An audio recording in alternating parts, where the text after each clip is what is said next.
Assalamualaikum warahmatullahi wabarakatuh. Waalaikumsalam warahmatullahi wabarakatuh. Jadi di video wawancara kali ini saya bersama narasumber yang bernama Muhammad Farel Kusuma Mahendra. Jadi Mas Farel ini saya pilih dikarenakan dia suka nongkrong. Ya. Biasanya nongkrong di mana aja tuh Mas? Biasanya di sekitar rumah, kafe, atau di emper gitu kayak angkringan gitu bisa. Paling sering di sekitar rumah ya berarti? Ya. Oke. Di video wawancara saya kali ini saya akan menanyakan beberapa hal tentang pergaulan teman. Mas Farel hanya perlu menjawab dan ini pertanyaan tidak terlalu sulit, jadi dibahas santai aja. Langsung saja ke pertanyaan pertama. Untuk pertanyaan pertama, perlukah teman sebaya bagi remaja sebagai support system atau teman bermain? Ya. Karena kita tuh butuh teman yang positif, mensupport belajar kita dan lingkungan kita. Biar kita tuh lebih terdorong buat ngejauhin hal-hal negatif dan maju ke hal-hal yang positif. Jadi teman sebaya bagi remaja itu juga bisa sebagai support system yang membantu mereka sadar gitu ya Mas. Baik.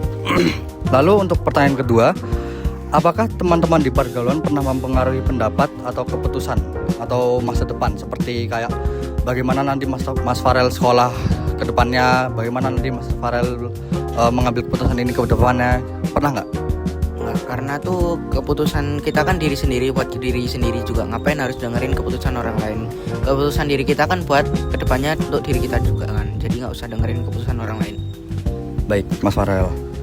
Lalu untuk pertanyaan ketiga, jika kita atau Mas Farel sendiri sudah terjerumus di pergaulan yang nggak baik, yang mengajarkan nggak baik, mungkin awalnya kita lihat pergaulannya itu, wah ini seru, asik, bisa diajak bercanda. Tapi lama kelamaan kok kayak, wah ini kok malah makin miring dari apa yang kita kira. Itu gimana cara sadar sama cara keluarnya?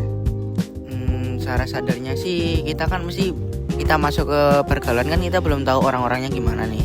Jadi kalau kita semisal udah tahu oh temannya kayak gini tuh, kita coba aja jauhi hal-hal dari dia. Bukan jauhin temannya, tapi jauhi kayak pergaulannya atau gimana. Kita masih berteman tapi jauhi pergaulannya lah. Oke, baik. Jadi tidak usah keluar dari pergaulan itu, malah harus keluar ya? Ya, maksudnya tuh kita tuh nggak harus jauhin temannya, tapi jauhin pergaulannya. Kita masih berteman, tapi kita nggak boleh ngedekatin pergaulannya mereka. Oke, baik. Lalu untuk pertanyaan ketiga, apa pengaruh teman terhadap mindset remaja? Lama. Ini ke pertanyaan kamu kan? Tadi udah pertanyaan ketiga ya?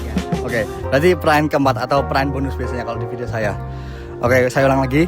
Untuk pertanyaan bonus, apa pengaruh pergaulan teman terhadap mindset remaja? Mindset sih, kalau misal ya kita tuh ada di lingkungan yang negatif, nanti tuh kita mindsetnya tuh lebih susah terbuka, terus buat maju ke depannya tuh lebih susah, karena tuh kita udah terjerumus ke hal-hal negatif yang membuat kita tuh gak maju gitu.